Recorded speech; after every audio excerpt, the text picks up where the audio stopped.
നമസ്കാരം. ഹൈദരാബാദിലെ ശ്രീ സപ്തഗിരി കോളനിയിൽ നിർമ്മിച്ച ഗണേശ മണ്ഡപം തകർത്തു എന്ന വാർത്തയാണ് ഇപ്പോൾ പുറത്തുവരുന്നത്. ഇത് താമസക്കാർക്കിടയിൽ വ്യാപകമായ രോക്ഷത്തിന് കാരണമായിട്ടുണ്ട്. വിവാദപരമായ ഒരു നീക്കമാണിത്. ഏതു നിമിഷവും ഒരു വലിയ പ്രക്ഷോഭത്തിലേക്ക് പോകാം. ഇതേറെ വിവാദത്തിലേക്ക് പോകാൻ തന്നെ കാരണം നിരവധി അനധികൃത റോഹിംഗ്യൻ മുസ്ലിം സെറ്റിൽമെന്റുകൾ തടസ്സമില്ലാതെ അവിടെ തുടരാൻ അനുവദിച്ചു എന്നതാണ്. പ്രകടമായ ഈ ഇരട്ടത്താപ്പ് സമൂഹത്തിന്റെ രോക്ഷവും മുനിസിപ്പൽ അധികാരികൾക്കെതിരായ പക്ഷപാതപരമായ ആരോപണങ്ങളും തീവ്രമാക്കിയിട്ടുണ്ട്.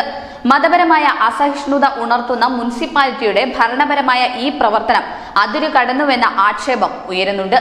പ്രാദേശിക വൃത്തങ്ങൾ പറയുന്നതനുസരിച്ച് മുൻകൂർ അറിയിപ്പ് കൂടാതെ മുനിസിപ്പൽ അധികൃതർ വസ്തു തങ്ങളുടേതാണെന്ന് അവകാശപ്പെടുകയും പോലീസ് നിരീക്ഷണത്തിൽ JCB മെഷീനുമായി സ്ഥലത്തെത്തുകയും ചെയ്ത് അധികൃതർ ഷെഡ് പൊളിക്കുകയും മണ്ഡപത്തിൽ സ്ഥാപിച്ചിരുന്ന ഹൈന്ദവ ദൈവങ്ങളുടെ ഫോട്ടോകൾ ബലപ്രയോഗത്തിലൂടെ അടുത്തുള്ള മാലിന്യ പ്രദേശത്ത് വലിച്ചെറിയുകയും ചെയ്തു.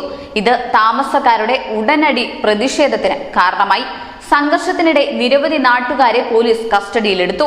എന്നാൽ മുൻ തർക്കങ്ങളില്ലാതെ വർഷങ്ങളായി മതപരമായ ആവശ്യങ്ങൾക്കായി ഈ സ്വകാര്യ ഭൂമി തങ്ങൾ പാലിക്കുകയും ഉപയോഗിക്കുകയും ചെയ്തുവെന്നും ഈ പ്രദേശം ശ്രീ സപ്തഗിരി കോളനിയിലെ കമ്മ്യൂണിറ്റിയുടെ പൊതുസ്ഥലമായി നിശ്ചയിച്ചിട്ടുണ്ടെന്നും സമുദായം വാദിക്കുന്നുണ്ട്. കെട്ടിടം അനധികൃതമായി പൊളിച്ചതിന് അധികാരികൾക്കെതിരെ നിയമ നടപടി സ്വീകരിക്കണമെന്നാവശ്യപ്പെട്ട് BJP നേതാക്കൾ പരാതി നൽകിയിട്ടുണ്ട്. സമീപകാല രാഷ്ട്രീയ മാറ്റങ്ങളുടെ പശ്ചാത്തലത്തിലാണ് ഈ പൊളിക്കൽ നടന്നിരിക്കുന്നത്. തെരഞ്ഞെടുപ്പിനെ തുടർന്ന് BRS MP മത്സരാർത്ഥിയേക്കാൾ കോളനി മുഴുവൻ BJPക്ക് അനുകൂലമായി വോട്ട് ചെയ്തതായി സംശയമുണ്ടായിരുന്നു. തന്റെ പാർട്ടിയെ പിന്തുണച്ചില്ലെങ്കിൽ മുനിസിപ്പൽ ഫണ്ടുകളും വികസന പദ്ധതികളും തടഞ്ഞുവെക്കുമെന്ന് കോർപ്പറേറ്റർ മുമ്പ് ഭീഷണിപ്പെടുത്തിയിരുന്നതായി പ്രദേശവാസികൾ ആരോപിക്കുന്നു. ഒരറിയിപ്പും കൂടാതെ കൊടുന്നനെയുള്ള പൊളിറ്റിക്കൽ മതവികാരത്തിന് നേരെയുള്ള ആക്രമണമാണെന്ന് പ്രദേശവാസികൾ പറഞ്ഞു.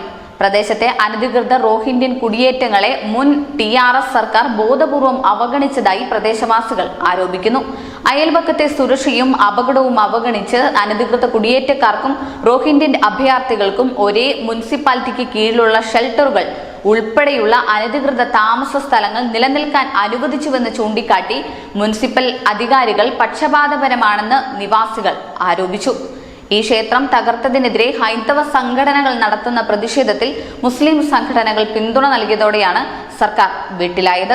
സാധാരണഗതിയിൽ വർഗീയ കലാപത്തിന് ആരാധനാലയങ്ങൾ തകർക്കുന്നത് ഒരു കാരണമാകാറുണ്ട്. ഗുരുതരമായ ഈ നടപടിക്കെതിരെ ജാതിയും മതവും പറഞ്ഞ് ജനം ഒരുമിക്കുന്നത് സർക്കാരിന് തിരിച്ചടിയാണ്.